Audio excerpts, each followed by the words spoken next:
घरोघरी घटस्थापना आणि देवीची पूजा करण्यात येईल। शारदीय नवरात्रोत्सवाला देशभरात सुरुवात झाली असून आज घरोघरी घटस्थापना करून देवीची आराधना करण्यात येते।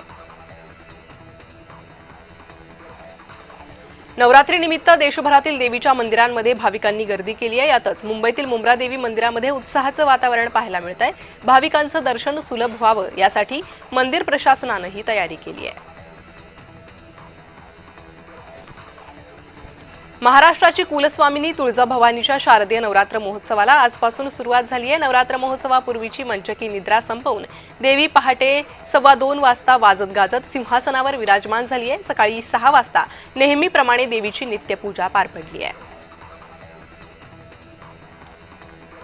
3.5 पीठांपैकी अर्धपीठ असलेल्या नाशिकच्या सप्तशृंगी गडावर शारदीय नवरात्रोत्सवाला उत्साहात सुरुवात झालेली आहे। 9 दिवस विविध धार्मिक कार्यक्रमांचं आयोजन करण्यात आलेलं आहे। या काळात मंदिर भाविकांना दर्शनासाठी 24 तास खुलं ठेवण्यात येईल। सिंधुदुर्ग जिल्ह्यात 346 ठिकाणी सार्वजनिक दुर्गा मूर्ती तर 40 खासगी ठिकाणी देवीची घटस्थापना केली जाणार आहे। ठिकठिकाणी धार्मिक सांस्कृतिक कार्यक्रमांचं आयोजन करण्यात आलंय। बाजारपेठ नवरात्रोत्सवा मित्रमंडळ सावंतवाडीच्या नवदुर्गेचं आगमन झालं असून यंदाचं 35वं वर्ष आहे। विजयादशमीच्या दिवशी संघाच्या शताब्दी वर्षाला सुरुवात होणार आहे। यंदा पहिल्यांदाच एकाच वेळी 3 ठिकाणांहून पथसंचलन निघणार आहे। यावेळी विजयादशमीच्या अगोदरच पथसंचलन होणार आहे। मुंबई महानगरातील अत्यंत महत्त्वाच्या असलेल्या ठाणे मेट्रो प्रकल्प 4 वडाळा घाटकोपर कासार वडवली आणि 4A कासार वडवली ते गायमुख प्रकल्पाची कामं ठाणे शहरात सुरू आहे। काही दिवसांपूर्वीच मेट्रो ट्रेन रुळावर आल्यानंतर आज मेट्रोची चाचणी होणार आहे। ही मेट्रो घोडबंदर येथील गायमुख ते पूर्व द्रुतगती महामार्गावरील कॅडबरी जंक्शन पर्यंत धावणार आहे।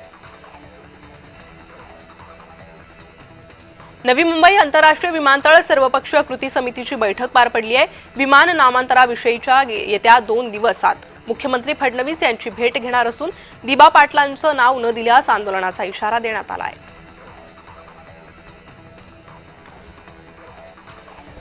नागपूर शहराची रेबीज मुक्त शहराकडे वाटचाल होतीये। 30 दिवसांमध्ये 10,000 भटक्या कुत्र्यांचं लसीकरण करण्यात आलेलं आहे।